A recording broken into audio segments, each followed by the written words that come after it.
Assalamualaikum warahmatullahi wabarakatuh.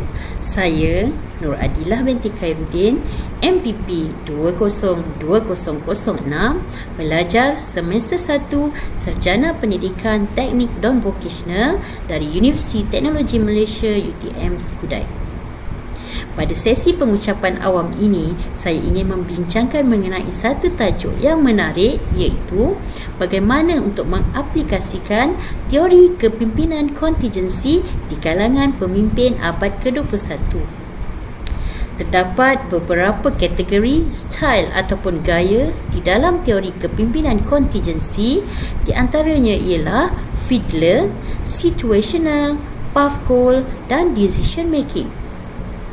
Bagaimanapun, kesemua kategori ini mempunyai satu kesamaan yang ketara melalui moto mereka, iaitu tiada satu pun gaya kepimpinan yang terbaik, tetapi pemimpin yang efektif adalah yang mampu memimpin berdasarkan situasi. Di sini saya memilih untuk membincangkan mengenai teori path goal yang diasaskan oleh Martin Evans pada tahun 1970. Teori ini seterusnya telah diperkembangkan oleh Robert House pada tahun 1971. Era abad ke-21 ini, pemimpin bukan lagi berfokus kepada masalah, sebaliknya fokus kepada penyelesaian masalah. Teori path goal menyatakan bahawa pemimpin yang berkesan akan mencipta jalan yang jelas untuk pengikutnya supaya dapat mencapai matlamat dan berusaha memecahkan apa jua bentuk halangan ataupun masalah yang dihadapi. Selain itu, menurut teori path goal, pemimpin perlu menganalisis situasi pekerja dan memilih gaya kepimpinan yang bersesuaian, di mana pekerja berpengalaman tidak perlu diberikan bimbingan yang berlebihan, manakala pekerja yang baru pula perlu diberi bimbingan untuk setiap tugasan yang diberikan. Pemimpin abad ke-21 berdepan dengan cabaran menyatukan satu organisasi yang besar yang pelbagai, terutamanya dari segi kepelbagaian etnik, kaum dan juga agama. Globalisasi telah menjadikan dunia kini tiada sempadan, di mana pekerja dari sesebuah organisasi boleh datang dari pelbagai negara yang berbeza latar belakang. Melalui teori ini, sikap ataupun tingkah laku pemimpin haruslah fleksibel dengan menyesuaikan tingkah lakunya dengan ciri yang ada pada pekerja untuk meningkatkan motivasi bagi mencapai matlamat organisasi.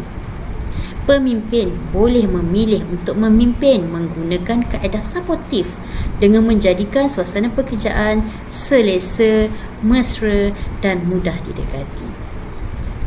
Teamwork ataupun kerja sepasukan yang berkesan menyatakan bahawa setiap ahli di dalam pasukan haruslah mempunyai satu matlamat yang sama.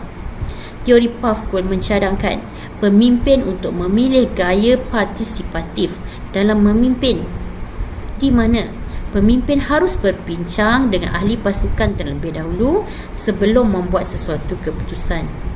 Gaya ini sesuai dilaksanakan sekiranya pekerja tersebut adalah pekerja yang berkemahiran tinggi serta terlibat secara terus dalam tugasan tersebut.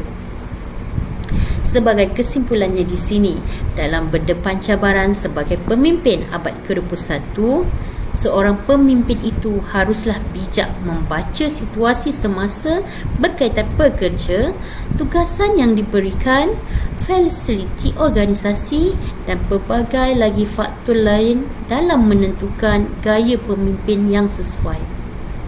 Pemimpin masa kini tidak lagi sesuai terlalu bersifat rigid ataupun tegas maupun autokratik. Sebaliknya, bersifat organik di mana mereka mudah berubah mengikut keadaan ataupun situasi tertentu. Sekian saja ucapan saya pada kali ini.